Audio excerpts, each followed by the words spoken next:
Chapter 1. The Inventor's Dilemma. The year was 1942. War was raging across the world. People were scared. Cities were bombed. Families were torn apart. It was a time of fear and desperation. Far away from the battles, in the quiet deserts of New Mexico, a man worked tirelessly. His name was J. Robert Oppenheimer. He was a physicist, a scientist who studied the tiniest parts of the universe. Oppenheimer was smart, maybe too smart for his own good. People said he was a genius. But being a genius wasn't always easy. Oppenheimer had been chosen for a top-secret mission. The government called it the Manhattan Project. Most people didn't even know it existed. It was that secret. The goal of the project was unbelievable: to create a bomb unlike any other. A bomb so powerful it could end the war. Oppenheimer didn't work alone. He had a team of brilliant scientists from all over the world. They came to a place called Los Alamos, hidden in the desert. There were no big cities nearby, no prying eyes, just sand, mountains, and the sound of the wind. The scientists worked day and night. They used huge machines and strange materials. Some of these materials were so dangerous that even touching them could be deadly. They were trying to unlock the power inside atoms, the tiny building blocks of everything around us. At first, Oppenheimer was excited. He believed in science. He thought this project would save lives. The war had already killed so many people. He wanted to stop it. But as the days turned into weeks, and the weeks into months, Oppenheimer began to feel uneasy. He watched his team as they made progress. They were getting closer and closer to creating the bomb. The scientists cheered when their experiments worked, but Oppenheimer didn't cheer. He sat quietly, thinking. "What are we doing?" he whispered to himself late one night. The room was dark, except for the soft glow of his desk lamp. He looked at the papers in front of him. They were filled with numbers and diagrams, numbers that told him how powerful this bomb would be. Diagrams that showed how it would explode. He thought about the people in the cities where this bomb might be used. They had families, children, friends, just like him. Would they all be gone in an instant? The scientists at Los Alamos didn't see much of the outside world. They weren't allowed to talk about their work. Letters were checked before they could be sent. No one could visit unless they had special permission. It was lonely. Sometimes Oppenheimer missed his family. He missed the simple days before the war when he could just focus on teaching and research. But now he was part of something bigger, much bigger. One day, a test was planned. The scientists wanted to see if their bomb would actually work. The test was called Trinity. They set up a site in the desert. They built a steel tower and placed the bomb on top. Then, they waited. On the morning of July 16th, 1945, Oppenheimer stood with his team miles away from the test site. The sun hadn't risen yet. The air was cold. Everyone was quiet, nervous. A voice on the radio began counting down. 10, 9, 8. Oppenheimer held his breath. 3, 2, 1. Suddenly, the desert lit up as if the sun had exploded. A blinding flash filled the sky. A huge fireball rose into the air, turning everything orange, red, and yellow. The ground shook. A giant mushroom-shaped cloud formed. The scientists watched in awe. Some clapped. Others cheered. They had done it. The bomb worked. But Oppenheimer didn't clap. He didn't cheer. He stared at the explosion, his face pale. His heart raced. He thought of a line from an ancient text he had read. Quietly, he said, "Now I am become death, the destroyer of worlds." His words hung in the air, heavy and full of sadness. From that moment, Oppenheimer knew his life would never be the same. The bomb was real. It was powerful. Too powerful. He had helped create something that could destroy entire cities. Was this what he wanted? Days later, the scientists were told the bomb would be used in the war. They didn't know where. They didn't know when. But Oppenheimer knew it wouldn't be long. He tried to talk to the leaders. He wanted them to understand the bomb's power. He wanted them to think carefully before using it. But the decision was out of his hands. He was just a scientist. The military would decide. Oppenheimer returned to Los Alamos. He tried to focus on his work, but it was hard. He kept thinking about the test, about the explosion, about what it meant for the future. One night, he walked outside. The desert was quiet, except for the sound of the wind. He looked up at the stars. They were bright and beautiful, scattered across the dark sky. He wondered if the people in the cities far away were looking at the same stars. He wondered if they knew what was coming. Oppenheimer didn't sleep much after that. The weight of his invention was too heavy. Weeks later, the bomb was dropped on Hiroshima. Oppenheimer listened to the news in silence. The reporters described the devastation. Thousands of people were gone. A city was gone. He felt a deep sadness. He had hoped the bomb would end the war. But at what cost? Oppenheimer became a famous name after the war. People called him the father of the atomic bomb. But he didn't feel proud. He felt guilty. In the years that followed, Oppenheimer spoke out about the dangers of nuclear weapons.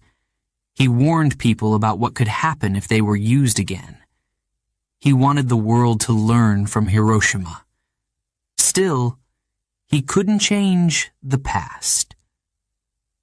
The bomb had changed the world forever. And it had changed him, too. As Oppenheimer grew older, he spent more time thinking. Thinking about science, thinking about life, thinking about his role in history. His story is one of brilliance and burden. A story of a man who changed the world, but carried the weight of that change for the rest of his life. Chapter 2. The World at War. The world was at war. It was a terrible time. Cities burned, families fled, millions of soldiers marched into battle. The war had started in 1939. It began in Europe. Germany, led by Adolf Hitler, invaded Poland. Other countries, like Britain and France, tried to stop him. But Hitler's army was strong. His tanks rolled through cities. His planes bombed towns. People were afraid. Soon, the war spread. Japan, an ally of Germany, began expanding its empire. Japanese soldiers attacked countries across Asia. They wanted power and control. By 1941, the war was everywhere: Europe, Africa, Asia, and the Pacific. It was a world war. In America, people watched the news. They heard about battles far away, but the United States had not joined the war yet. Many Americans wanted to stay out of it. They thought it wasn't their fight. But everything changed on December 7th, 1941. Early that morning, Japanese planes attacked Pearl Harbor, a naval base in Hawaii. Bombs rained down on the ships in the harbor. Explosions filled the air. Smoke rose into the sky. The attack killed over 2,000 people. President Franklin D. Roosevelt spoke to the nation the next day. His voice was strong, but there was sadness in it.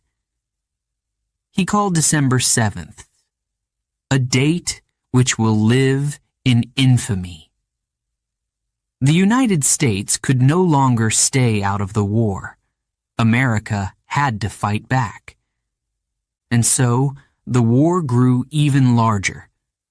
American soldiers joined the battles in Europe and the Pacific. They fought bravely, but the war was brutal. Cities were destroyed. Villages were burned.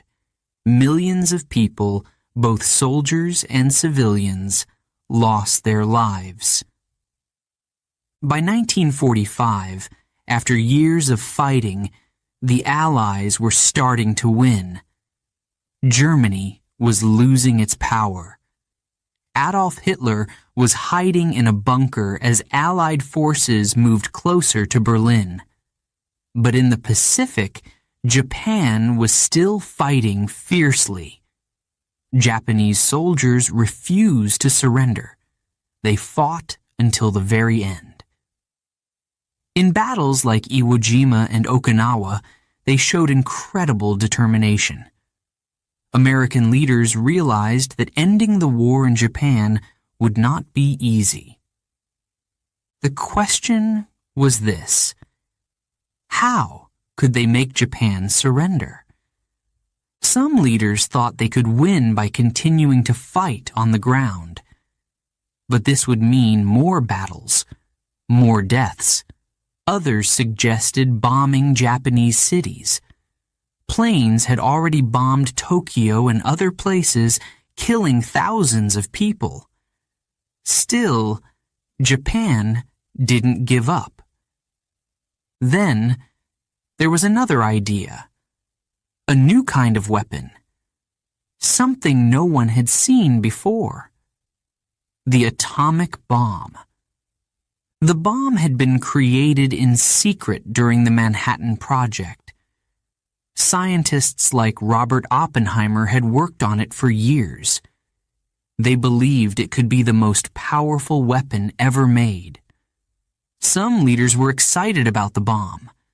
They thought it could end the war quickly. If they dropped it on a Japanese city, it might make Japan surrender. But others were unsure. "How many people will it kill?" one man asked. "Thousands, maybe tens of thousands," came the answer.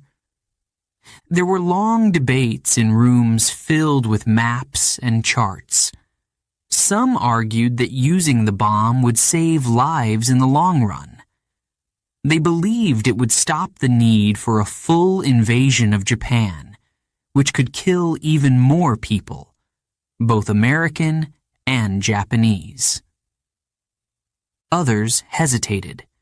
They thought about the innocent civilians who would be hurt: men, women, children. People who had nothing to do with the war. Was it right to use such a weapon? President Harry Truman, who had taken office after Roosevelt's death in April 1945, faced a difficult decision. The war had already caused so much suffering. He wanted to end it, but at what cost?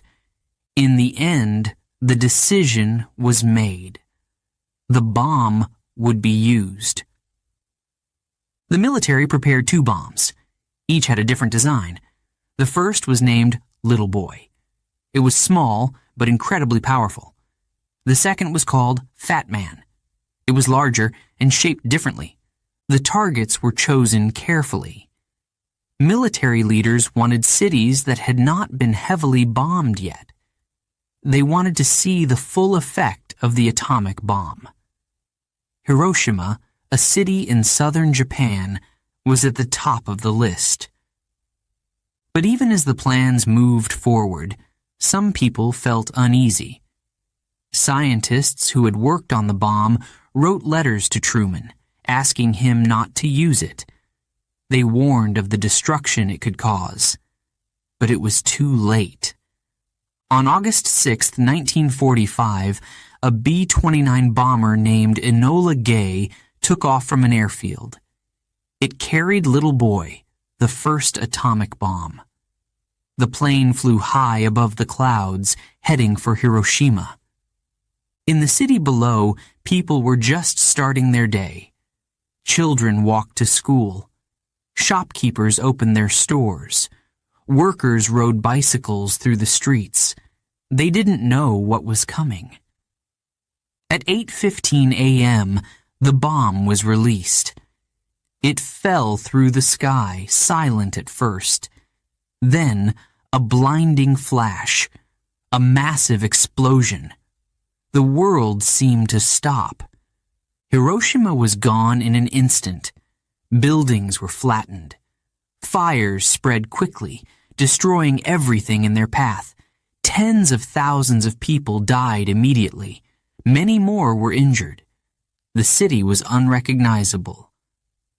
3 days later, on August 9, 1945, the second bomb, Fat Man, was dropped on Nagasaki.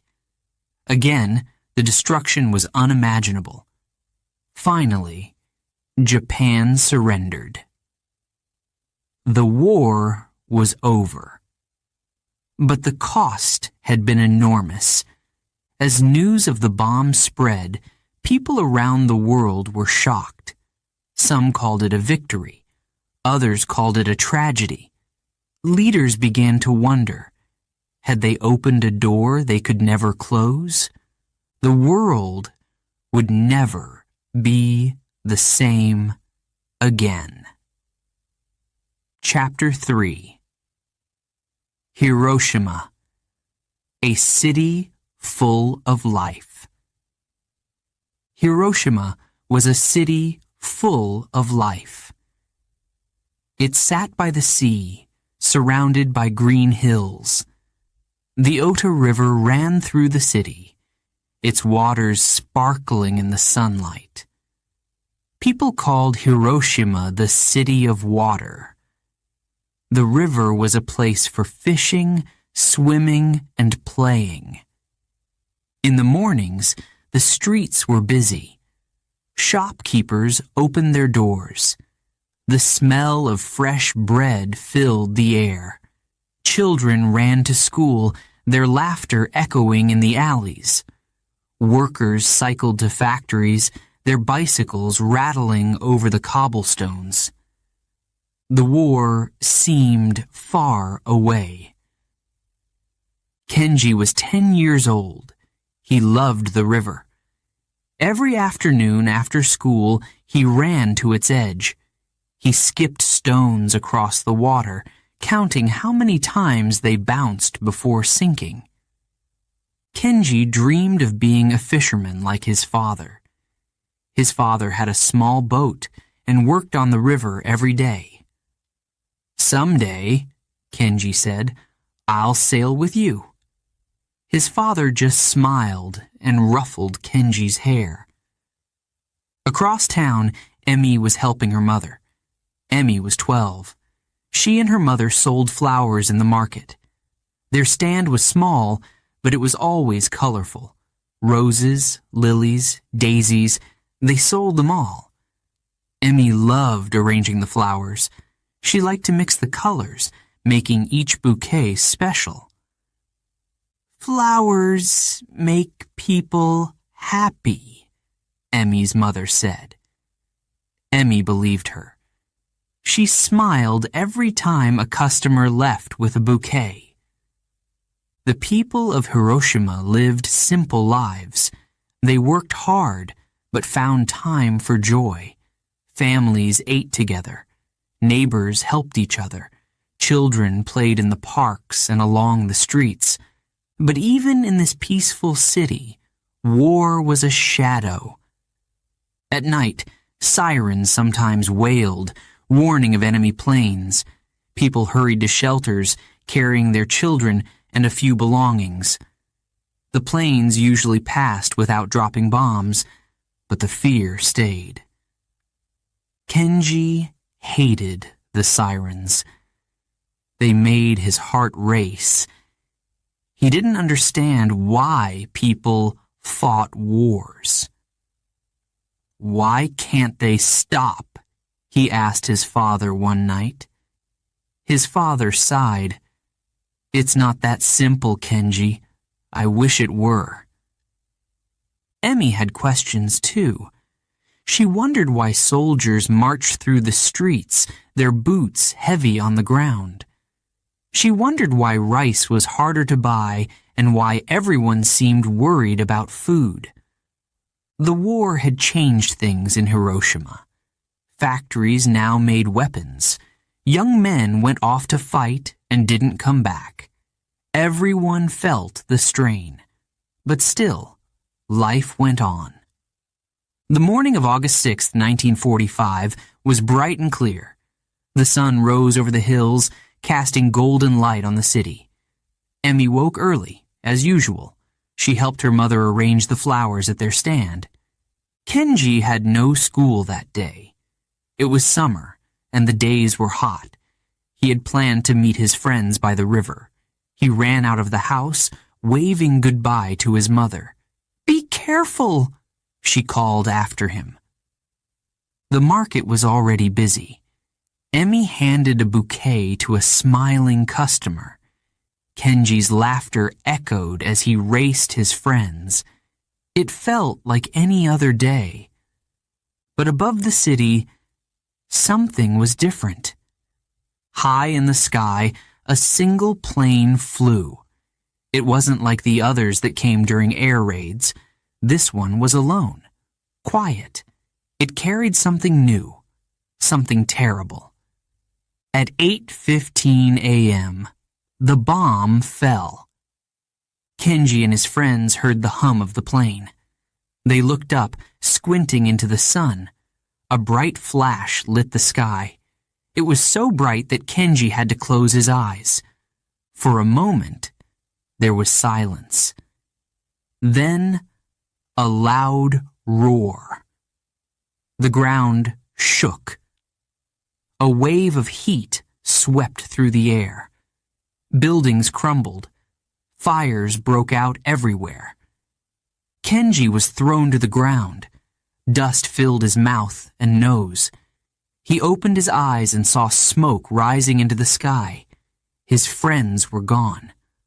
"Mama!" he cried. He ran toward his home, but everything looked different. Streets were filled with rubble. People screamed and called for help. Emmy was at the market when the bomb exploded. She felt the heat first. It burned her arms. The next moment, everything was chaos. The flower stand was gone. Her mother was nowhere in sight. Emmy stumbled, coughing from the smoke. The city was unrecognizable. Hiroshima, the peaceful city by the river, was gone. Kenji wandered through the ruins. His feet were bare, and his clothes were torn. He saw people lying on the ground. Their skin burned and their faces covered in ash. He tried to find his house, but there was nothing left. Emmy searched for her mother. She called her name over and over, but there was no answer. Tears ran down her face, mixing with the dust. She held a single flower in her hand, a rose that somehow survived the blast. As the hours passed, the survivors gathered near the river. Many were injured. Some were silent, staring into the water. Others cried out in pain. Kenji and Emmy found each other there. They didn't know each other before that day, but now they were both alone. Kenji held Emmy's hand. "We'll find them," he said. "We'll find our families." Emmy nodded, though she wasn't sure she believed him. The river, once a place of joy, was now filled with debris. Boats carried the injured to safety. The water, once clear, was dark with ash. Hiroshima had been a city full of life. Now it was a city of loss. But even in the darkness, there was a flicker of hope. Emmy looked at the rose in her hand. It was bruised and wilted, but it was still there.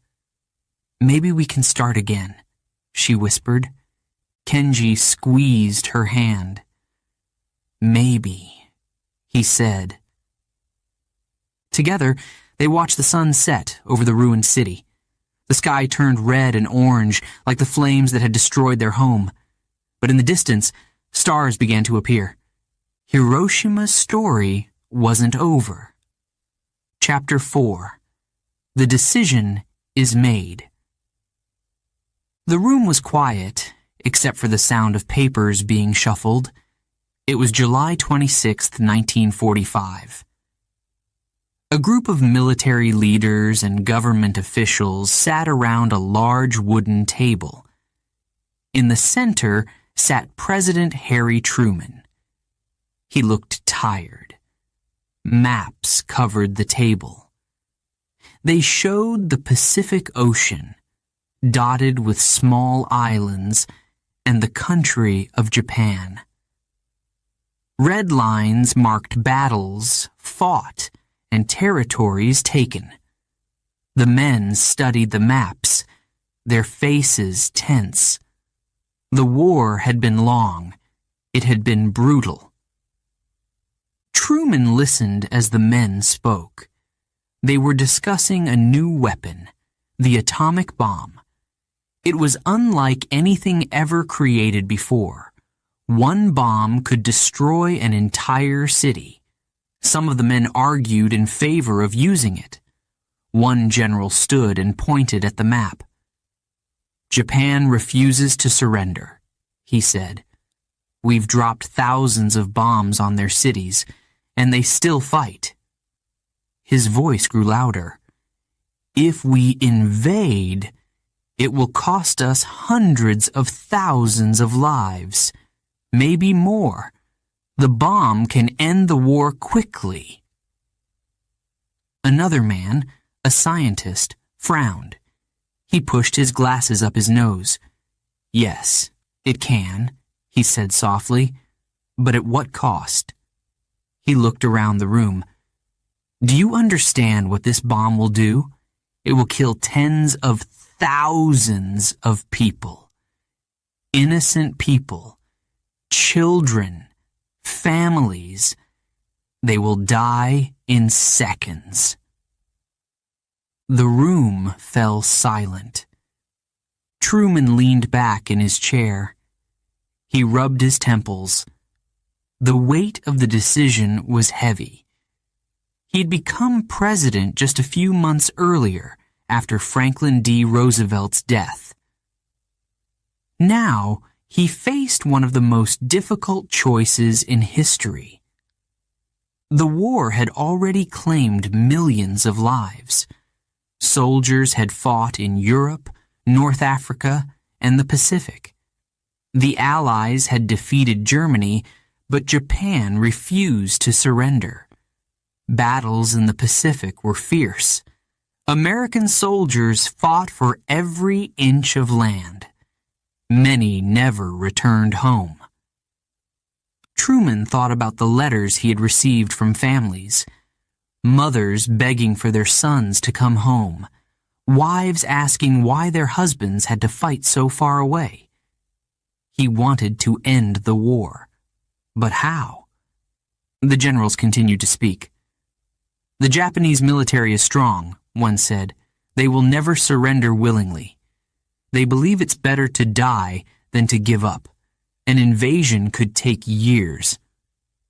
Another added, "We've tried everything else. We've warned them. We've bombed their cities. But still, they fight." The scientist spoke again. His voice was firm.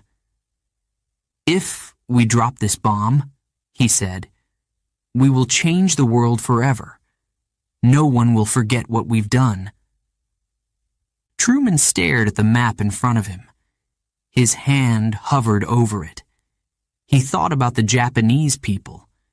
He thought about the American soldiers still fighting. His heart ached. "What if we warn them?" one man asked. "Tell them about the bomb. Give them a chance to surrender." "We've already warned them," another replied. "They haven't listened." Truman closed his eyes. He imagined the destruction the bomb would cause. He imagined the fires, the rubble, the screams. He opened his eyes and looked at the faces around the table. Finally, he spoke. His voice was steady but quiet. "We will use the bomb." The room was silent.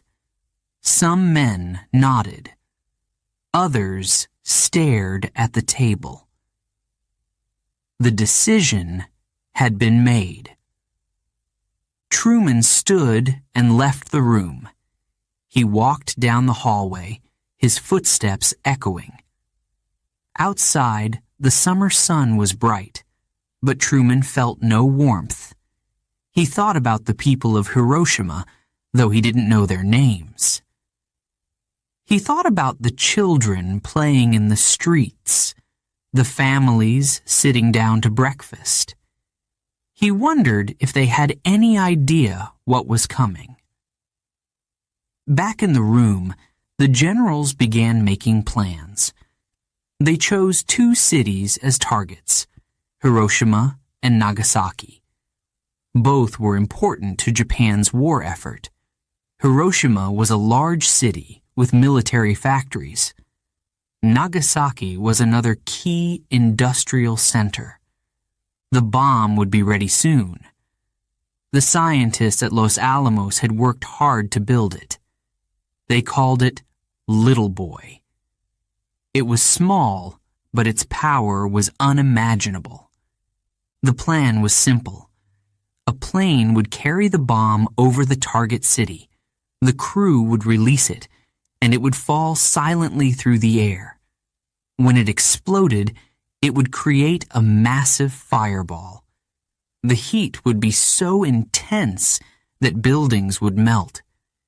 People near the explosion would vanish in an instant. The men in the room spoke in calm, measured tones. They used words like targets and casualties, but deep down, they knew this was no ordinary mission.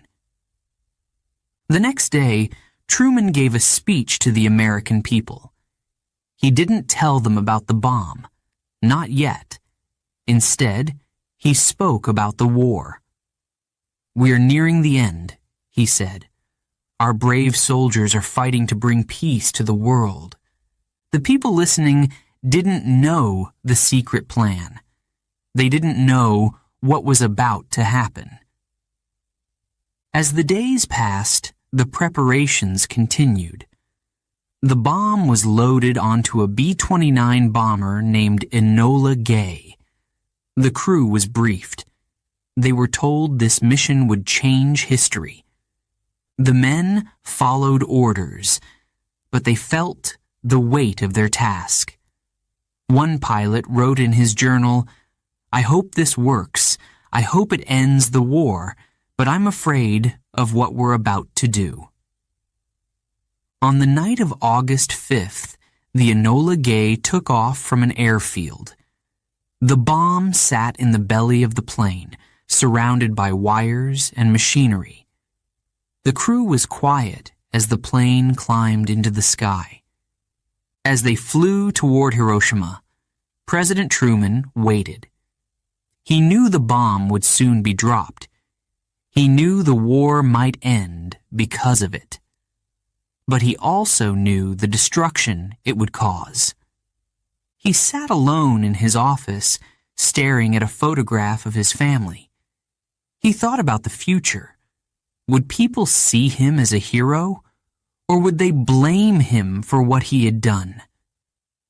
The decision had been made. Now there was no turning back. Chapter 5. August 6th, 1945. Morning in Hiroshima. The morning of August 6, 1945 was calm in Hiroshima. The sky was clear, painted a soft blue. The summer sun was already warm, promising another hot day. People began their routines, unaware that this day would be like no other. Emmy woke early. Her mother was already in the kitchen, preparing food for the market. Emmy stretched and smiled. She loved mornings in Hiroshima. The streets came alive with the sounds of neighbors talking, children laughing, and shopkeepers opening their stores. By the river, Kenji was already outside. He had a smooth, flat stone in his hand. He loved skipping stones across the water. He held his breath as he threw it. 1, 2, 3 skips. Then it sank. He grinned. "I'll get 5 next time," he said to himself. In the heart of the city, shopkeepers arranged their goods. The baker set fresh bread in the window. A man selling fish called out his prices. The air smelled of rice and miso soup from homes nearby. Life was simple. Life was peaceful. But high above the city, something unusual was happening. At 8:15 a.m., a plane appeared in the sky. It was silver and shiny, its wings reflecting the sunlight. The people of Hiroshima looked up. Planes had flown over before, but this one was different. It was alone. There were no sirens, no warning. Emmy stood in the market, holding a bunch of flowers. She squinted at the sky. "Is that a bomber?" she asked her mother. Her mother frowned, but said nothing. Kenji and his friends stopped playing. They pointed at the plane. "What's it doing up there?" one boy asked. Inside the plane, the crew released the bomb. It fell silently through the air, spinning as it dropped. Then it happened. A blinding flash lit up the sky. It was brighter than the sun. Emmy dropped her flowers and covered her eyes. "Mama!" she cried. Kenji felt the heat on his face before he heard the sound. It was like standing too close to a fire. He turned to run, but the ground shook beneath him. A deafening roar followed. The bomb exploded with unimaginable force. The air filled with fire and smoke. Buildings crumbled. Streets disappeared. People screamed, but their voices were lost in the noise. Emmy and her mother were thrown to the ground. The market, once full of color and life, was gone. Wooden stalls were broken into splinters. Fires spread quickly, turning everything to ash. Kenji lay on the ground near the river. His ears rang. Dust and smoke filled the air, making it hard to see. He called out, "Mama! Papa!" But no one answered. The center of Hiroshima was destroyed in seconds. A massive mushroom cloud rose into the sky, dark and terrifying. The city was unrecognizable. Emmy struggled to stand. Her arms were burned and her clothes were torn. She turned in circles, looking for her mother. "Mama!" she cried again, but there was no response. Kenji stumbled through the rubble. The river, once so clean and clear, was now filled with debris. He saw people running, their faces pale and covered in ash.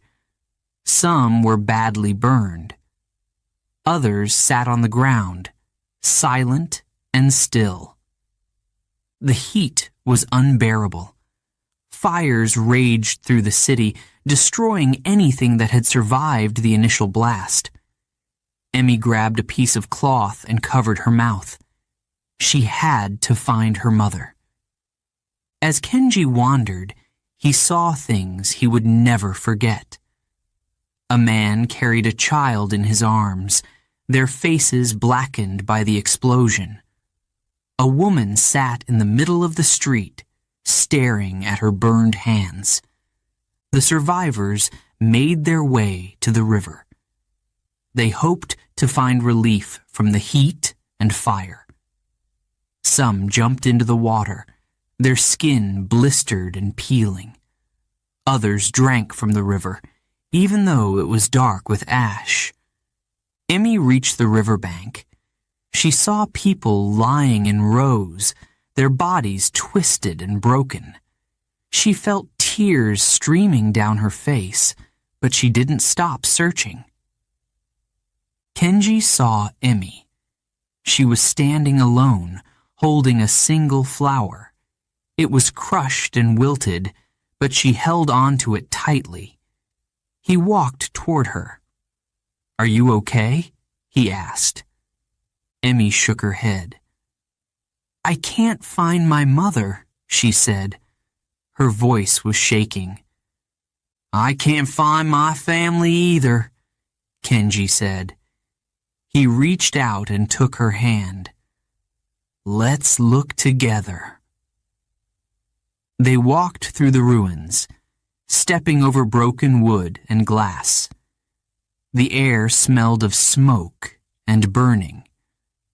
The sun was still shining, but it felt cold.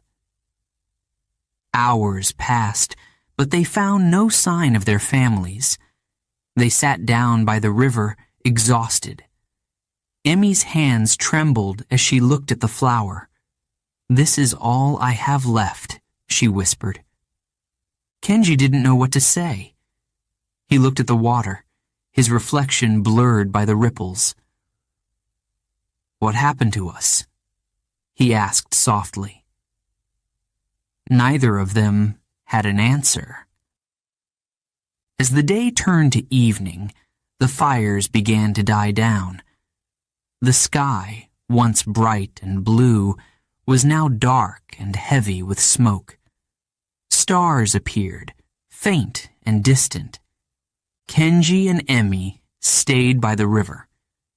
They were too tired to move, too scared to leave. The city around them was silent, except for the crackling of flames.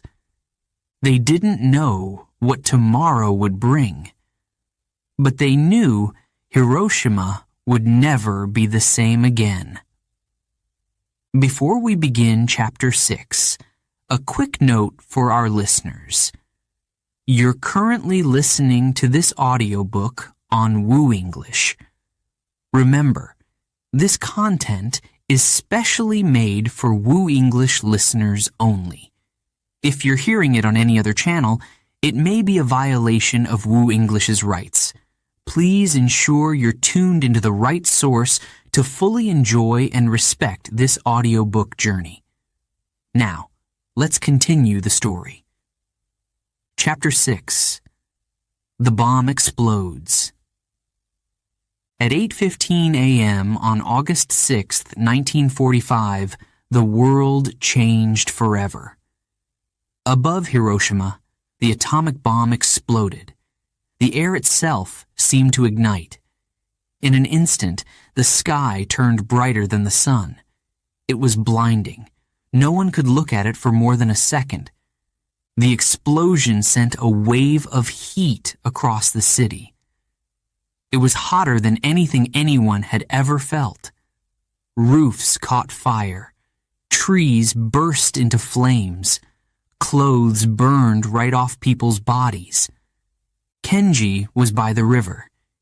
He had just bent down to pick up a stone when the flash came. He froze. He didn't understand what he was seeing.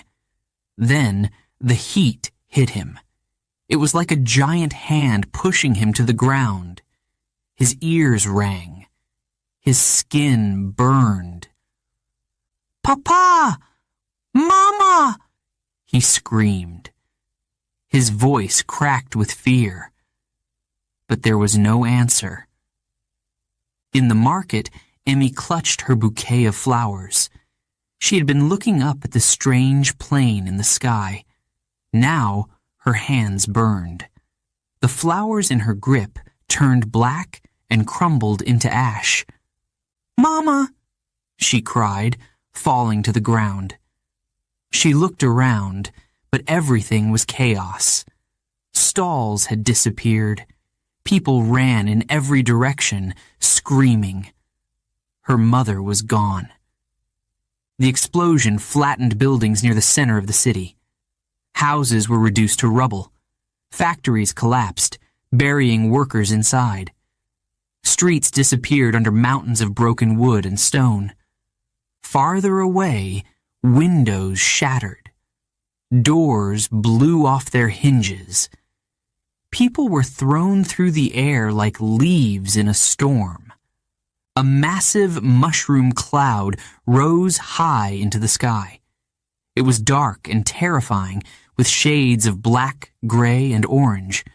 The cloud grew taller and taller, spreading like an umbrella over the ruined city. For a moment, there was silence. The sound of the explosion had been deafening, but now it was gone. The silence was eerie. Then came the cries. People screamed for help. Some shouted names, searching for loved ones. Others moaned in pain, unable to move.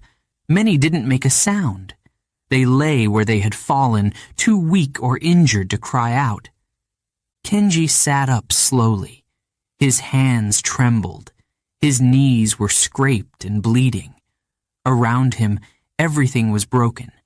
Trees lay on the ground, their branches burned. The river was dark and full of debris. "Papa!" he shouted again. His voice echoed, but no one answered. He stood up and tried to run toward his house, but the streets were gone. It was hard to know where he was. Emmy crawled out from under a piece of wood. Her arms were burned, and her legs felt heavy. She coughed, her throat dry from the smoke in the air. She looked for her mother, but she couldn't see her. The market was gone. Fires began to spread. The heat from the bomb had started hundreds of small fires. Now they grew larger, feeding on the wooden buildings. Flames leapt into the air, turning the sky red and orange. The smell of burning wood filled the city. But it wasn't just wood. Emmy covered her nose with her sleeve. The smell made her stomach turn. Kenji tried to walk, but his feet hurt.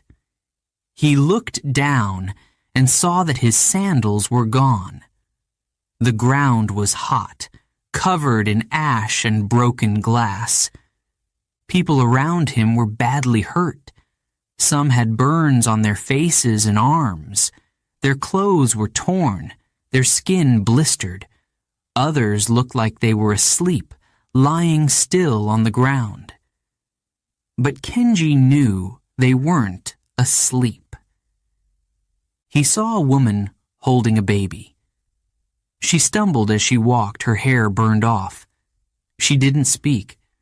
Her eyes stared straight ahead. The baby in her arms was silent. Emmy reached what used to be a street. She saw people gathered by a well. They were trying to splash water on their burns. Some drank the water, even though it was dirty. "Please, help me," Emmy whispered. But no one looked at her. Everyone was trying to survive. The city that had been so full of life that morning was now silent, except for the cries of the injured. Kenji stopped by a fallen tree. He leaned against it, breathing hard. His legs felt weak. His hands were shaking. He wanted to cry, but no tears came. "Where is everyone?" he whispered. He thought about his father, out on the river. He thought about his mother, who had been at home. Were they safe? Were they even alive? Emmy stumbled down another street. She clutched a broken piece of wood for balance.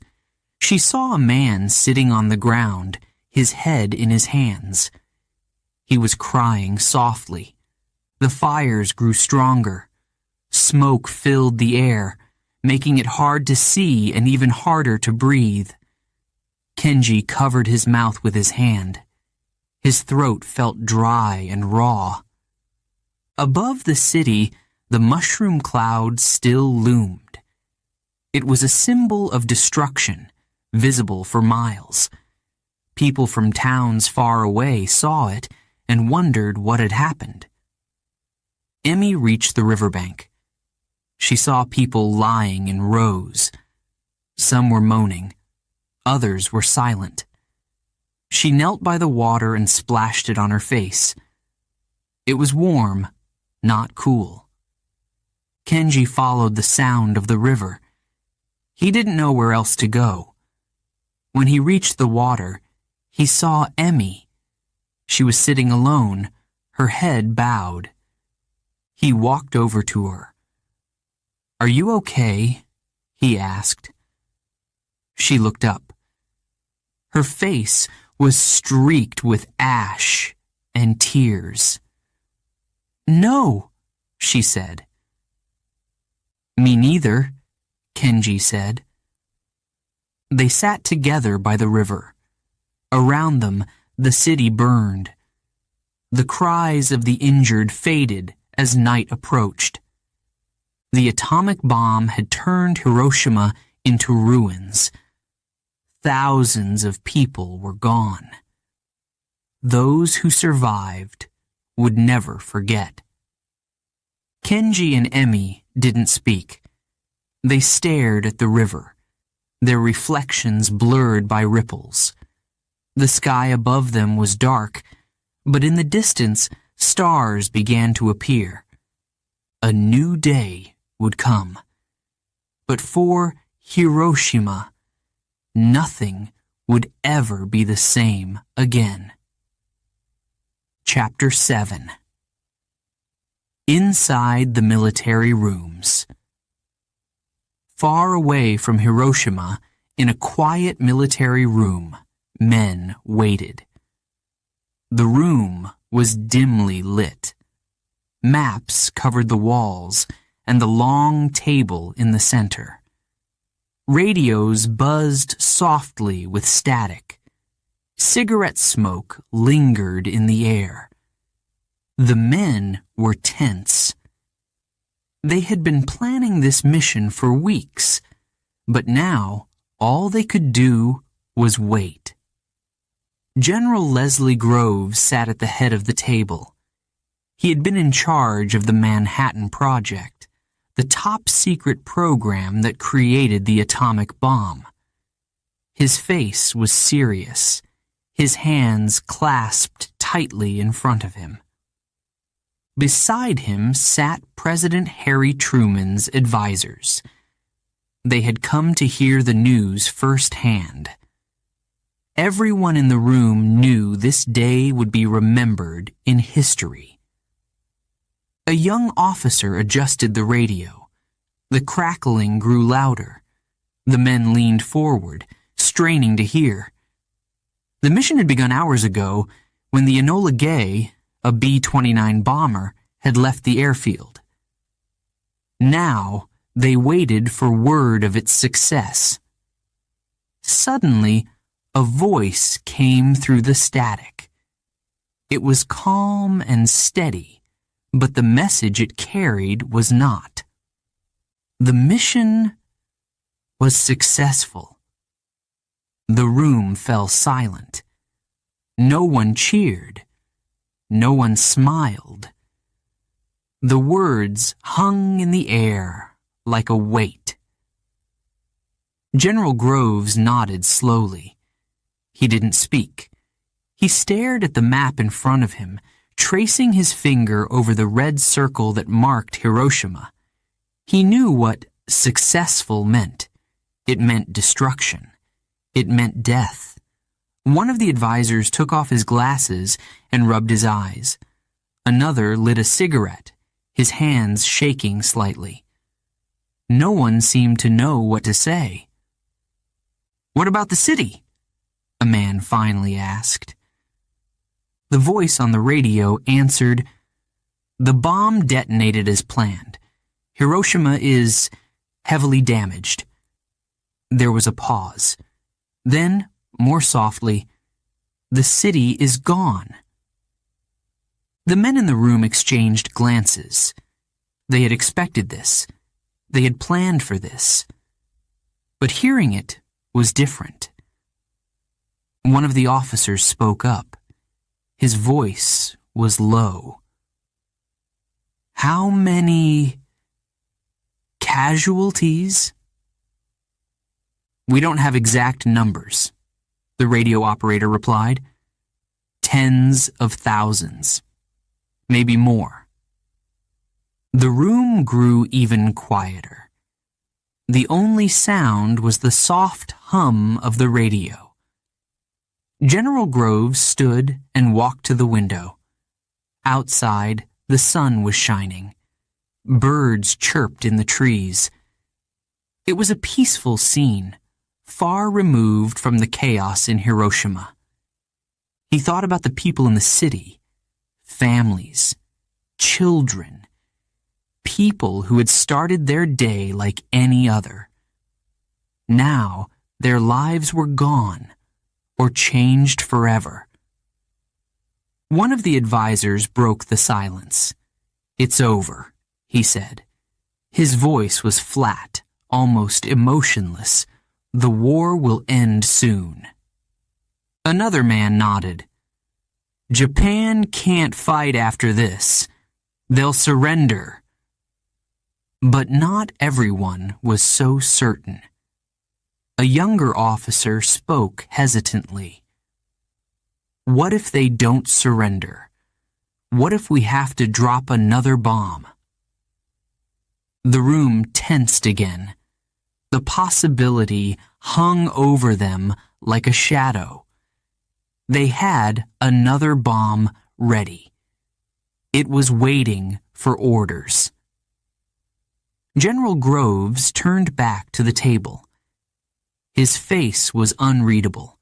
He was a man of action, used to making decisions. But this moment was different. He felt the weight of what they had done. The decision wasn't ours to make, one of the advisors said quietly. It was the president's. "But we built it," another replied. His voice was sharp, almost angry. "We made this happen." They all fell silent again. Each man was lost in his own thoughts. They had worked for years to create the bomb. They had believed it would save lives by ending the war quickly. But now, as they thought about Hiroshima, they wondered if they had done the right thing. "We did what we had to do," General Groves finally said. His voice was firm, but there was a hint of doubt. The Japanese wouldn't surrender. An invasion would have cost even more lives, ours and theirs. The others nodded slowly. They wanted to believe him. But the image of Hiroshima, the city in ruins, the people suffering, was hard to ignore. As the hours passed, more reports came in. The fires in Hiroshima were spreading. The city was in chaos. Rescue efforts were nearly impossible. The heat from the explosion had turned the ground to ash.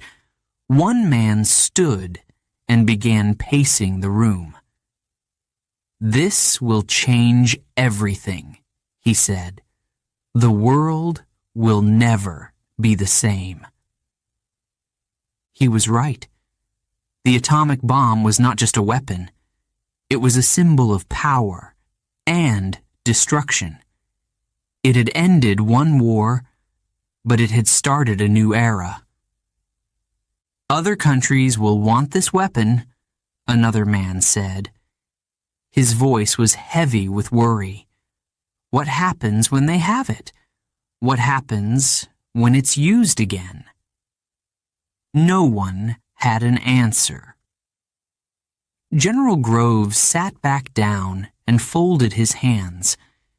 He thought about the scientists who had built the bomb, men like Oppenheimer. They had been proud of their work, but now he wondered if they felt proud or guilty. One of the advisors looked at the clock. It was late, but no one felt like leaving. The weight of their decision filled the room. Far away, in Hiroshima, the fires continued to burn. The survivors searched for loved ones. The injured cried out for help. The dead lay silent. The men in the military room couldn't see it. They couldn't hear the screams or smell the smoke. But they felt the consequences of their actions. The voice on the radio crackled again. "Do you have further orders?" General Groves hesitated before answering. "Not yet," he said. He leaned back in his chair and closed his eyes. For a moment, the room was quiet again. But the silence was no longer peaceful. It was filled with the weight of what they had done. A city lay in ruins. Tens of thousands were dead. And the world would never be the same. Chapter 8. The Aftermath. Hiroshima was gone. The streets were no longer streets. They were piles of rubble and ash. Buildings that once stood tall were now twisted metal and broken wood. Smoke filled the air, rising high into the sky. The ground was hot, covered with debris. The city was silent, except for the soft cries of survivors. Kenji wandered through the ruins. His feet hurt, but he kept moving. His sandals were gone, and the ground burned his skin. His clothes were torn, and his arms stung from burns. He looked around, searching for his parents, but everything was unrecognizable. Houses were flattened, shops were destroyed. Even the river, his favorite place, looked strange. "Papa! Mama!" he shouted. His voice echoed, but no one answered. Kenji wasn't the only one searching. Survivors stumbled through the wreckage. Some called out for loved ones. Others didn't speak. They just stared, their faces blank. One woman held a baby in her arms. The baby didn't move. The woman walked slowly, as if she didn't know where to go. Kenji saw a man sitting on a broken wall. His head was in his hands, and his back was covered in burns. The man didn't look up when Kenji passed. In the distance, Kenji saw the market where Emmy and her mother sold flowers, or at least where the market used to be. Now it was just ash and rubble. He felt a lump in his throat. "Emmy," he whispered. He didn't know if she was alive, but he had to find her. Emmy sat near what had been the riverbank. Her arms were wrapped around her knees, and her head rested on her arms. Her clothes were singed, and her hair was covered in soot. She held something small and blackened in her hand. A flower. Tears rolled down her cheeks. She didn't make a sound. Kenji saw her and ran toward her. "Emmy!" he shouted. She looked up slowly. At first she didn't recognize him. His face was covered in dirt, and his hair was messy. But then she saw his eyes. "Kenji," she said softly. He knelt beside her. "Are you okay?" Emmy shook her head. She tried to speak, but the words wouldn't come. Kenji reached out and took her hand. It was burned, but he didn't let go. They sat together in silence, surrounded by the ruins of their city. "What happened?" Kenji whispered after a while. Emmy didn't answer. She just looked at the flower in her hand. It had been her favorite, a rose, but now it was dead, its petals blackened by the heat. "I can't find my parents," Kenji said. His voice was shaky. "Me neither," Emmy whispered. Her voice broke, and she began to cry. Kenji didn't know what to say. He wanted to tell her that everything would be okay, but he wasn't sure it would be. The ground around them was littered with broken pieces of wood and metal. Smoke rose from fires that still burned in the distance. The sun was hidden behind thick clouds of ash. Some survivors gathered near the river.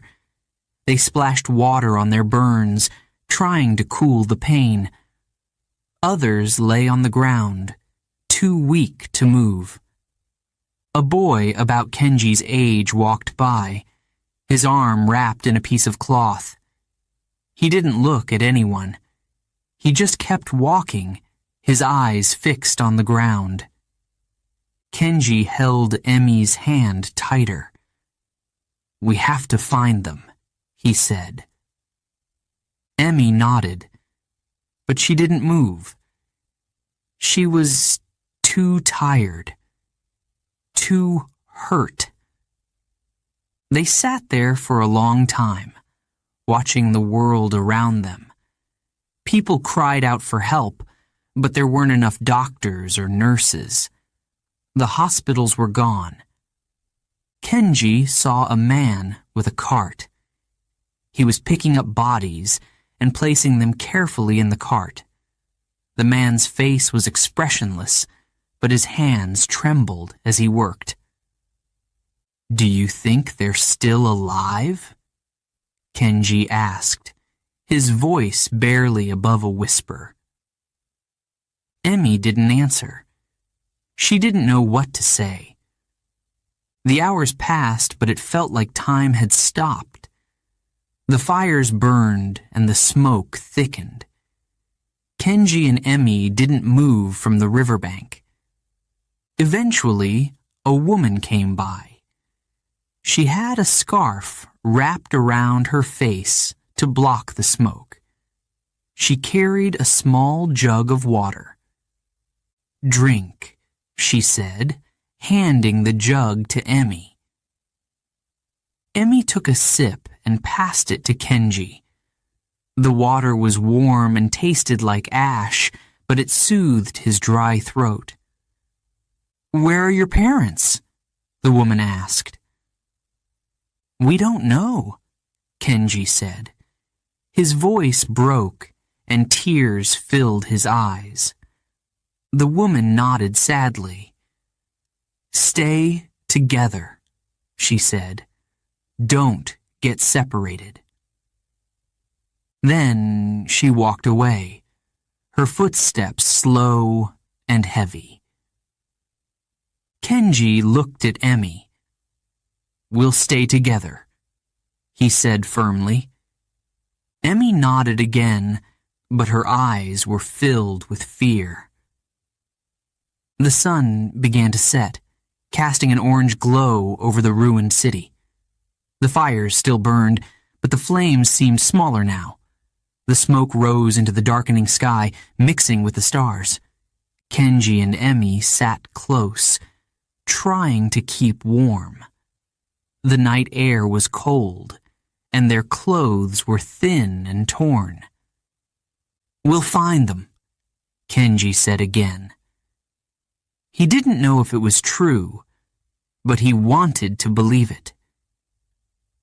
Emmy leaned her head on his shoulder. "What if we don't?" she asked softly. Kenji didn't answer. He didn't want to think about that.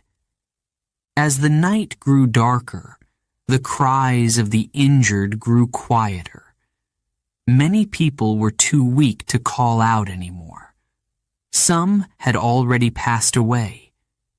Kenji closed his eyes. He was exhausted, but every time he tried to sleep, he saw the flash of the bomb in his mind. He felt the heat, heard the roar, and saw the destruction. Emmy held on to the blackened flower. It was her only connection to the life she had known before. Hiroshima was unrecognizable. Streets, homes, and families were gone. But in the middle of the devastation, Kenji and Emmy had found each other. They didn't know what tomorrow would bring, but they knew they couldn't face it alone. Chapter 9. The Voice of the World. The news of Hiroshima traveled quickly. In just a few days, the entire world knew what had happened. A single bomb had destroyed an entire city. Tens of thousands were dead. Many more were injured. Survivors spoke of unbearable heat, burning buildings, and families lost in an instant. The word Hiroshima would never be the same again. In Japan, the reaction was one of shock and horror. People could not believe that such a weapon existed. They had endured years of war. They had seen cities bombed and soldiers lost. But this was different. The survivors of Hiroshima, called hibakusha, shared their stories. Their burns were severe. Their homes were gone. Many were sick with a strange illness no one understood. Some felt fine at first, but grew weaker each day. Their hair fell out. Their skin blistered. Doctors didn't know how to treat them. The illness had a name: radiation sickness. The bomb had left behind invisible poison, and it was killing people slowly. In other parts of the world, the reactions were mixed. In the United States, some people celebrated. The newspapers called the bombing a victory. Headlines declared, "Japan must surrender," and "The war is over." Families of American soldiers felt relief. They hoped their loved ones could come home soon. Many believed the bomb had saved lives. They thought it had ended the war quickly, without the need for an invasion. But not everyone felt this way. Some Americans read about Hiroshima and felt uneasy. The pictures of burned buildings and injured children were hard to look at. Was this necessary? They asked. In Europe, where the war had already ended, people had mixed feelings. They were tired of war. They understood the need to stop Japan, but the stories from Hiroshima were horrifying. World leaders began to ask questions. They knew the bomb was powerful. They knew it had ended the war, but they also knew it had created something new: fear. Could it happen again? Countries wondered if the United States would use the bomb on them someday. Some began to think about building their own bombs. They wanted the same power. The atomic bomb wasn't just a weapon, it was a message. In Japan, the government was silent at first. They didn't know how to respond. The destruction of Hiroshima had left them stunned. 3 days later, another bomb was dropped on Nagasaki. Thousands more were killed. Finally, on August 15, 1945, Japan surrendered. The war was over. The emperor spoke to the nation for the first time. His voice was calm, but the words were heavy. "We have endured the unendurable," he said. The world reacted to the surrender with relief. But the questions about Hiroshima didn't go away. Religious leaders called the bombing immoral. They said it was wrong to kill so many innocent people. Writers and artists created works about the tragedy, showing the pain of the survivors. Scientists who had worked on the bomb began to speak out. J. Robert Oppenheimer, one of the bomb's inventors, said, "Now we know sin." He had once been proud of his work, but now he felt guilt. In the months after the bombing, journalists visited Hiroshima. They took photographs and wrote articles about what they saw. The images shocked the world. Burned bodies, collapsed buildings, children crying for their parents. For many people, these images were the first time they understood what the atomic bomb had done. The survivors of Hiroshima became symbols. They were reminders of what could happen if such a weapon was used again. Some spoke out, traveling the world to share their stories. Others stayed silent, unable to talk about their pain. Governments began to argue about the bomb. Should more be made? Should they ever be used again? The United Nations was formed after the war, and one of its first goals was to control nuclear weapons. But the damage was done. The atomic bomb had changed the world forever. The Cold War began soon after the end of World War II. The United States and the Soviet Union became rivals. Both wanted to be the strongest country. Both began building more nuclear weapons. The world entered an age of fear. People worried about the next bomb. They built shelters and practiced drills. Children were taught to duck and cover in schools, as if hiding under a desk could protect them from a nuclear explosion. Hiroshima became a warning. Survivors urged people to remember what had happened. They wanted the world to learn from the tragedy. In Hiroshima itself, the city began to rebuild. It wasn't easy.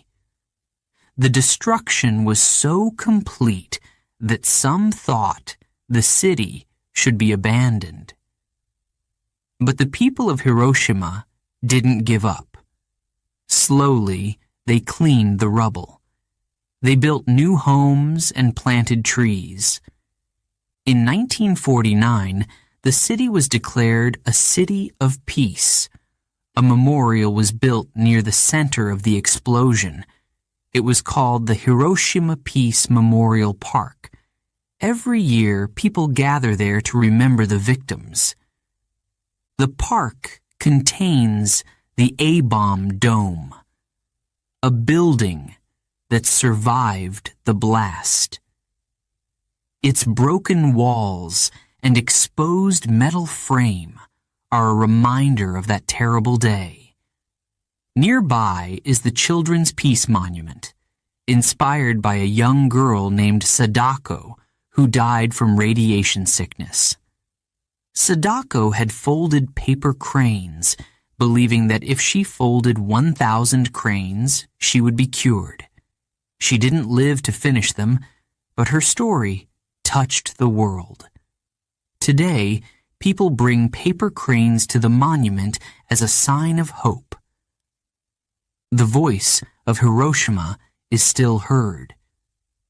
It speaks of loss and pain, but it also speaks of resilience and peace. Around the world, people continue to debate the bomb. Was it right? Was it wrong? Could there have been another way? These questions may never be answered. But one thing is clear. The atomic bomb changed everything. It ended a war. It began a new era. And it left a mark on humanity that will never be forgotten. Chapter 10. A Broken Japan. On August 15th, 1945, Japan surrendered. The war was over. For years, the country had fought. Soldiers had marched into battle. Cities had been bombed. Families had waited for their loved ones to return home. Many never did. The emperor's voice came over the radio. It was the first time the people of Japan had heard him speak. His voice was calm, but the words were heavy. "We must endure the unendurable," he said. Japan had lost. Across the country, people listened in silence. Some cried, others sat motionless, unable to process the news. The war had brought so much pain. But now it was finally over. Japan was broken. Cities lay in ruins. Tokyo, Osaka, Nagoya, so many places had been bombed. Hiroshima and Nagasaki were barely recognizable. Thousands were dead. Survivors wandered through the wreckage, searching for food, shelter, and loved ones. Kenji and Emi were among them. The two children had survived the atomic bombing of Hiroshima. They had lost their families, their homes, and everything they knew. Now, they sat in a small shelter made of scrap wood and metal. It wasn't much, but it kept out the wind and rain. The shelter was crowded with other survivors. Some were old, others were young, like Kenji and Emmy. All of them looked tired. Their faces were pale. Their clothes were torn. Kenji sat with his knees pulled to his chest. His stomach growled loudly. He hadn't eaten much in days. He looked over at Emmy. She was staring at the floor, her hands resting in her lap. "Are you hungry?" he asked. Emmy nodded. "But there's nothing to eat," she said softly. Kenji sighed. He hated feeling so helpless. Before the bombing, his family had always had enough food. His mother cooked rice and fish every day. But now, even finding a handful of rice felt like a miracle. The adults in the shelter whispered to each other. They talked about the war, about what would happen next. "Everything is gone," one man said. "How can we survive?" "We'll survive," an old woman replied. Her voice was weak, but her eyes were determined. "We've been through hard times before. We can do it again." Emmy listened to their words.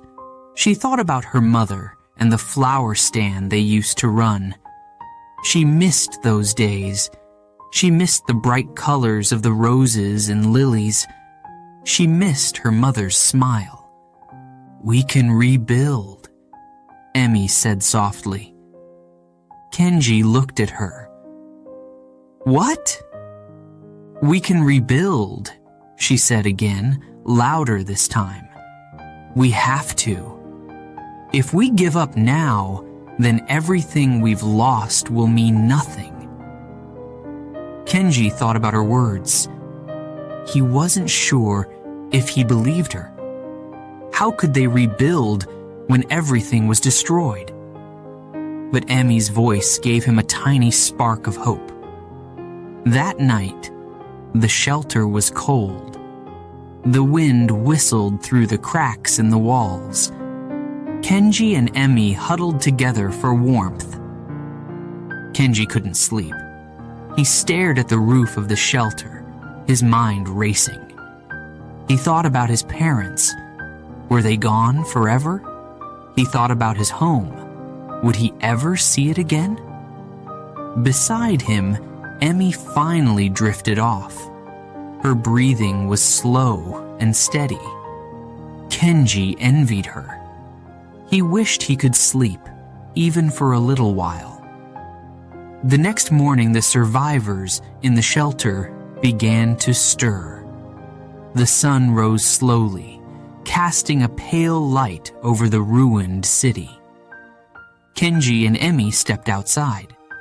The air was cool, and the ground was damp with dew. They could see the remains of Hiroshima in the distance, broken buildings, burned trees, smoke rising from the ashes. It was hard to look at, but they couldn't look away. "What do we do now?" Kenji asked. His voice was barely a whisper. "We survive," Emmy said. "One day at a time." Food was still hard to find. The survivors searched for anything edible, roots, leaves, even insects. Some people shared what little they had, others kept it for themselves. Kenji and Emmy worked together. They found a few scraps of bread and shared them. It wasn't much, but it kept them going. As the days passed, the people of Hiroshima began to rebuild. It was slow work. They cleared the rubble, piece by piece. They used what they could find to make new shelters. Kenji and Emmy helped. They carried wood and metal. Their small hands blistered from the work. It was hard, but it felt good to do something. One day, a man came to the shelter. He was wearing a uniform, but it wasn't a soldier's uniform. He introduced himself as a relief worker. "I'm here to help," he said. "We'll bring food and medicine soon. Just hold on." The survivors listened to his words. Some nodded. Others didn't seem to believe him. They had heard promises before. But the man kept his word.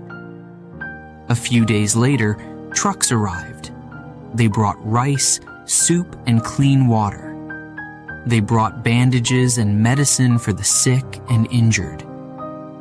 Kenji and Emmy ate their first full meal in weeks. The rice was plain, but it tasted like the best food they had ever eaten. The relief workers set up clinics to treat the survivors. Emmy watched as doctors bandaged burns and gave medicine to those with radiation sickness. She saw children her own age, thin and pale, but still smiling. It gave her hope. "We'll be okay," she said to Kenji one evening. Kenji didn't answer right away. He looked at the city where the first signs of rebuilding had begun. "Maybe," he said, "maybe we will." As the weeks turned into months, more help arrived. Volunteers came from other parts of Japan and even from other countries. They brought tools, supplies, and hope. Kenji and Emmy worked harder than ever. They helped plant new trees in the city. They carried bricks to build new homes. For the first time since the bombing, they began to feel a sense of purpose. Japan was broken, but its people refused to give up. They were tired and hungry, but they had hope. And hope, Kenji realized, was the first step to rebuilding. Chapter 9. The Voice of the World. The news of Hiroshima spread quickly. In newspapers, on radios, and in conversations, people talked about what had happened. A single bomb had destroyed an entire city. It was hard to believe. Some called it a victory. In the United States, many believed the bomb had ended the war. They thought it had saved lives by forcing Japan to surrender. Soldiers who had fought long and hard felt relief. Families celebrated, hoping their loved ones would now come home. "Finally," they said, "the war is over." But not everyone felt the same. Others called it a tragedy. When people saw the pictures of Hiroshima, they couldn't look away. Entire neighborhoods had disappeared. Thousands of people were dead. Many more were hurt. In Japan, the reaction was one of shock. No one had ever seen destruction like this before. Survivors of the bomb described a terrible flash of light, intense heat, and buildings collapsing in an instant. They spoke of firestorms that swept through the city and the screams of people trying to escape. Many people in Hiroshima were sick. At first, they thought it was because of the burns and injuries. But then, even those who looked unharmed began to fall ill. Their hair fell out, their skin blistered. They grew weaker every day. This illness was new. Doctors didn't know how to treat it. They soon realized it was caused by radiation, an invisible poison left behind by the bomb. Survivors who seemed healthy were dying weeks or even months later. In Japan, people were horrified. They mourned the loss of so many lives. They asked, why did this happen? Could it happen again? Around the world, leaders reacted. The United States explained why the bomb had been dropped. They said Japan would not surrender, and that using the bomb had ended the war quickly. But other countries began to ask questions. They saw the power of the atomic bomb and realized what it meant. This wasn't just a new weapon. It was something far more dangerous. Could this bomb be used on us? Some wondered. The Soviet Union, an ally during the war, watched closely. Its leaders were concerned. They knew the United States had a weapon unlike any other. They decided to build their own bomb. This was the beginning of a new kind of fear. A fear not of armies or tanks, but of total destruction. In Europe, people were divided. Some agreed with the United States, saying the bomb had ended a terrible war. Others believed it had gone too far. They thought about the innocent people who had died. Religious leaders around the world spoke out. Many called the bombing immoral.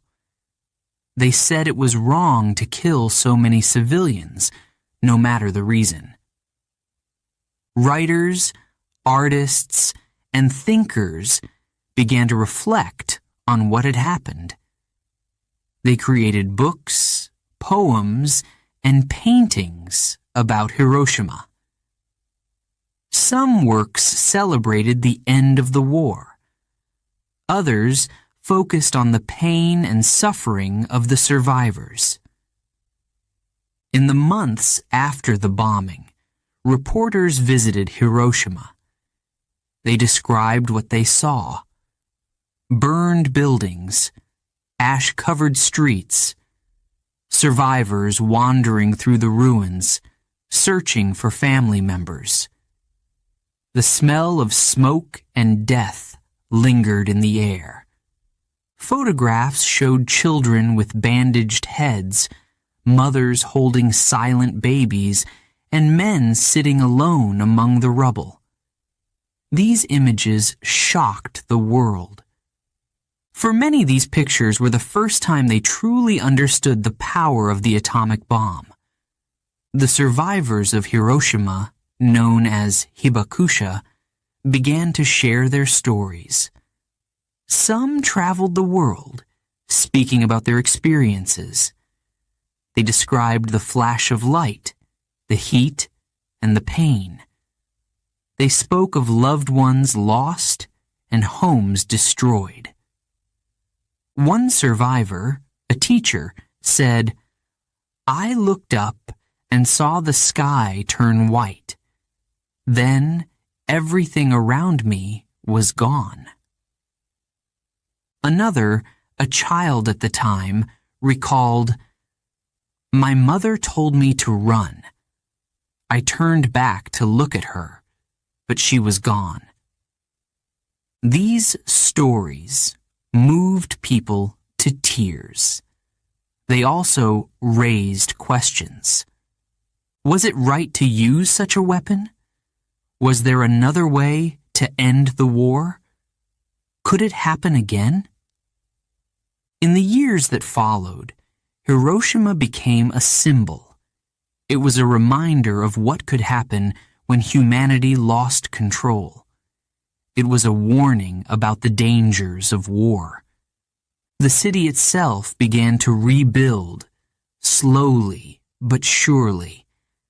But the scars of the bombing remained. Survivors carried their pain with them, both physical and emotional. Many felt guilt for surviving when so many others had died.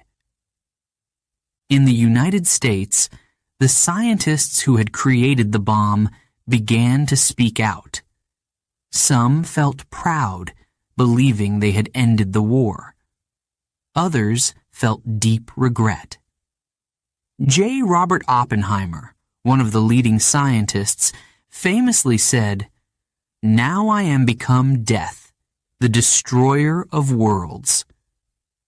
His words reflected the weight of what had been done. Across the globe, governments began to prepare for a new era. The United Nations, formed after the war, started discussions about nuclear weapons. They wanted to prevent another Hiroshima.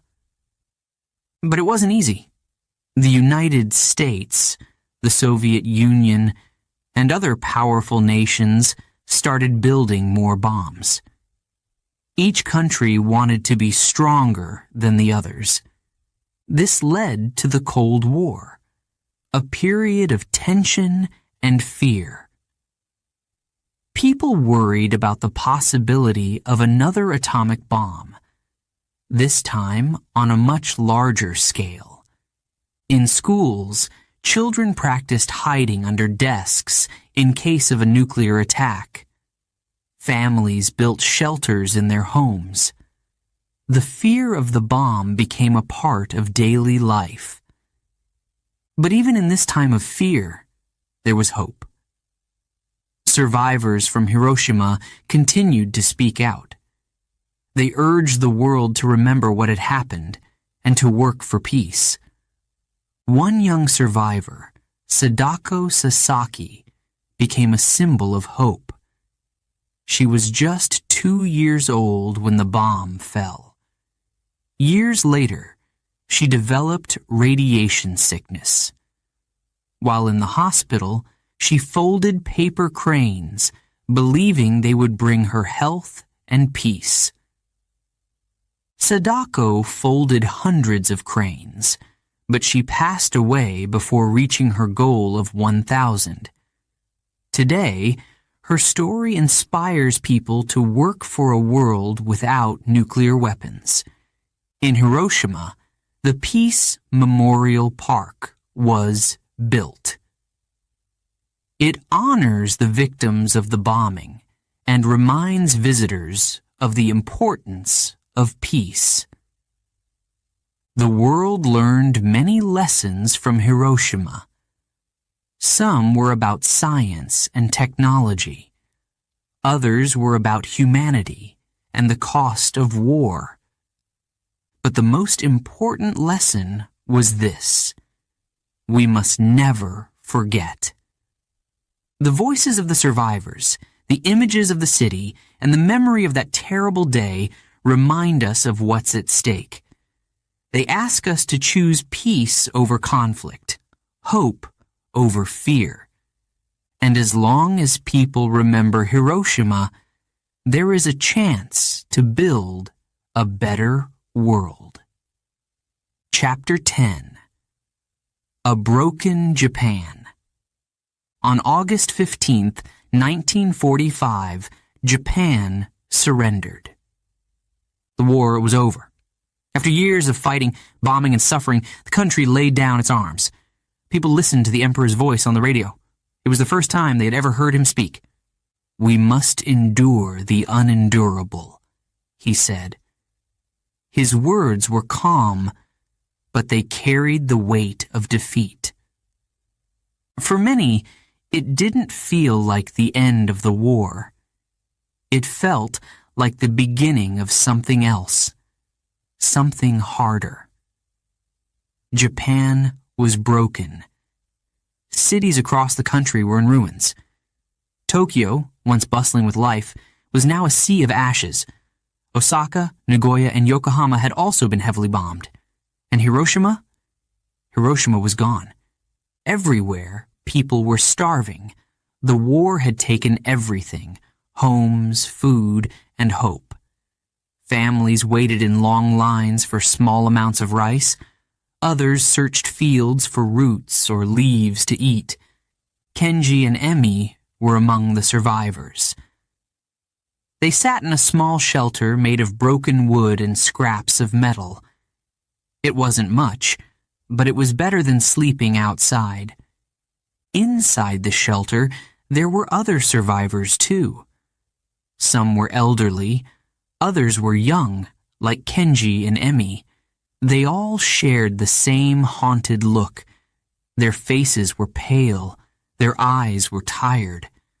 Kenji held his knees to his chest. He was hungry, and his stomach growled loudly. "When will there be more food?" he asked. "I don't know," Emmy said. Her voice was soft. She was hungry too, but she tried not to show it. Kenji sighed. "I wish we could go home."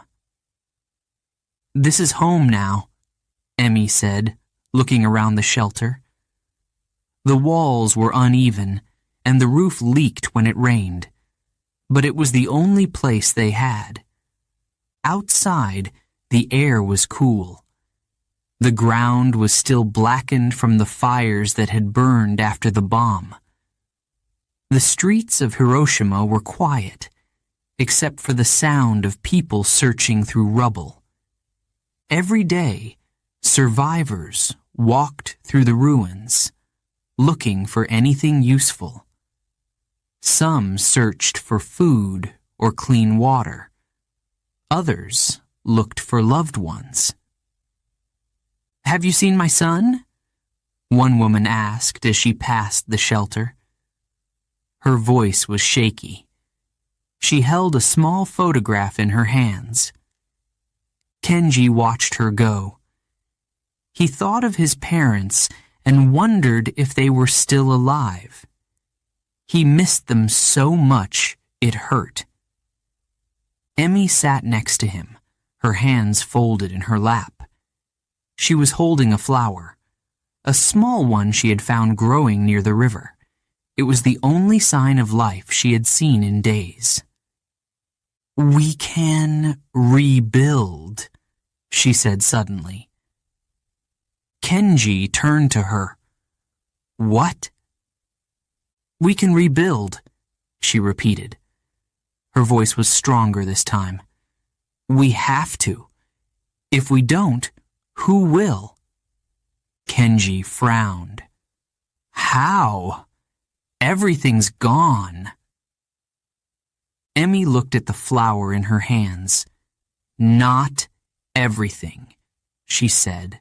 "We're still here, and as long as we're alive, we can start again." Kenji didn't answer. He wanted to believe her, but it seemed impossible. The city was destroyed. How could they rebuild when they had nothing? That night, the shelter was cold. The wind blew through the cracks in the walls. Kenji and Emmy huddled together for warmth. Kenji couldn't sleep. His mind was full of questions. What would they eat tomorrow? Where would they go? Was there any hope left? Emmy fell asleep first. Her breathing was slow and steady. Kenji listened to it, trying to calm his own racing thoughts. The next morning, they woke to the sound of footsteps outside the shelter. A group of people was walking through the streets, carrying tools and supplies. "Who are they?" Kenji asked. "They're here to help," one of the adults in the shelter said. The group was made up of volunteers, people from other parts of Japan who had come to help Hiroshima. They brought food, medicine, and building materials. For the first time in weeks, Kenji and Emmy had a full meal. It was just rice and soup, but it tasted like a feast. The volunteers set up clinics to treat the sick and injured. They gave bandages to those with burns and medicine to those with radiation sickness. Emmy watched as a doctor helped an old man wrap his burned hands. The man winced in pain. but he thanked the doctor with a small bow. Kenji and Emmy joined the effort to rebuild. They worked alongside the adults, carrying wood and bricks. It was hard, and their hands were blistered by the end of the day. But it felt good to do something. Slowly, the city began to change. Rubble was cleared away. Small homes were built. People started planting seeds in the blackened soil. One day, Kenji and Emmy went to the river. The water was still dark, but a few fish swam near the surface. Kenji smiled for the first time in weeks. Maybe Emmy's right, he thought. Maybe we can rebuild. As the weeks turned into months, more help arrived. Trucks brought supplies from other countries. Relief workers handed out blankets, clothing, and tools. Emmy folded paper cranes in her free time. Each one was a symbol of hope. She taught Kenji how to fold them too. Soon, their shelter was filled with colorful cranes hanging from the ceiling. "We'll be okay," Emmy said one evening as they watched the sunset. Kenji looked at the city, where new homes were being built. He thought about everything they had lost, but he also thought about what they still had, each other. "Maybe we will," he said softly. Japan was broken, but its people were not. They were hungry and tired, but they didn't give up. Together, they worked to rebuild their lives, one day at a time. And in the ashes of Hiroshima, hope began to grow. Chapter 11. Rising from the Ashes. Years passed. Slowly, Hiroshima began to heal. At first, it seemed impossible. The city had been destroyed, the ground was blackened, the air smelled of smoke. Survivors were tired, sick, and grieving. But they did not give up. They cleared the rubble, piece by piece. They carried bricks, wood, and stone.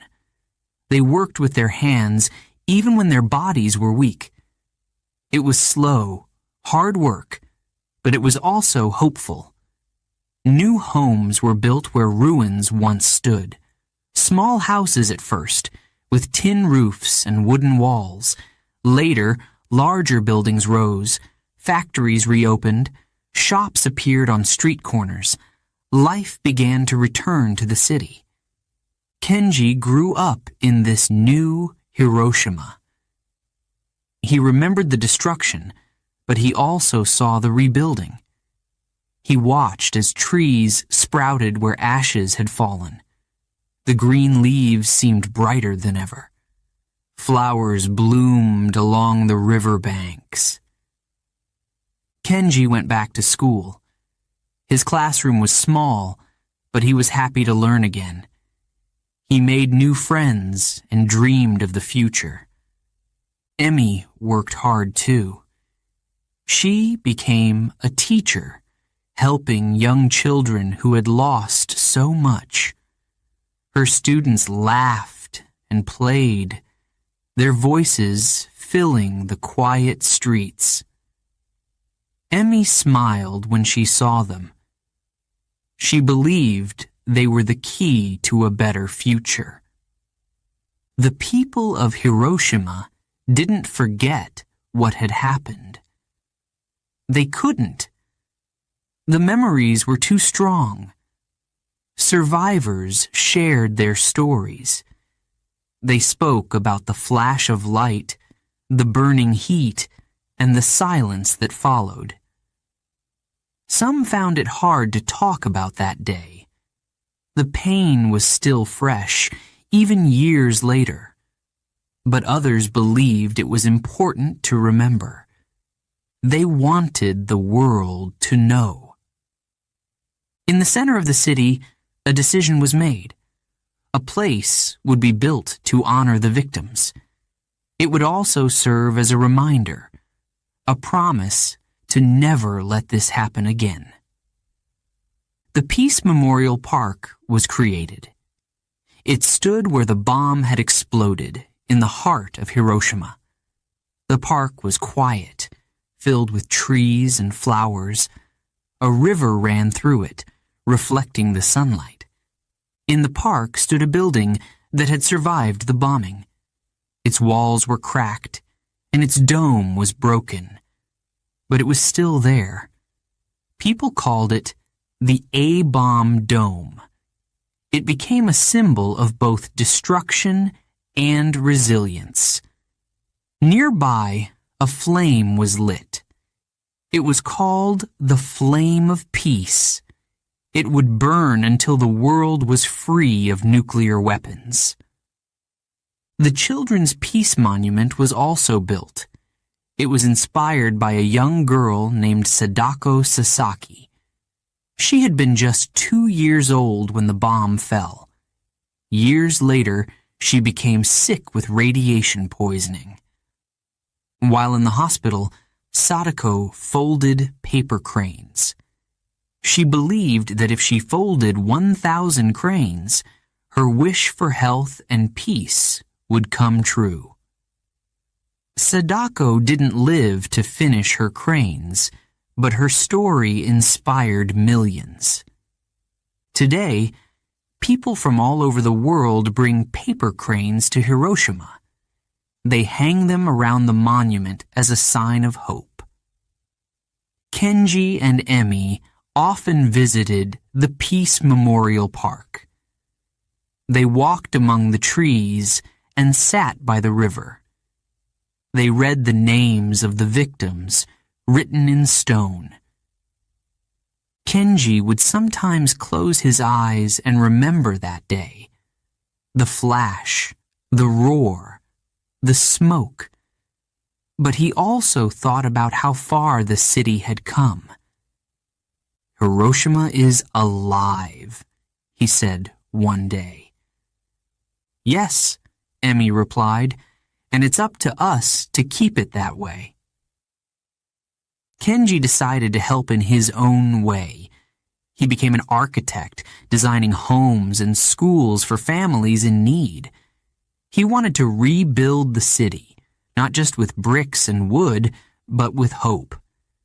Emi continued teaching. She told her students about the bombing, but she also taught them about peace.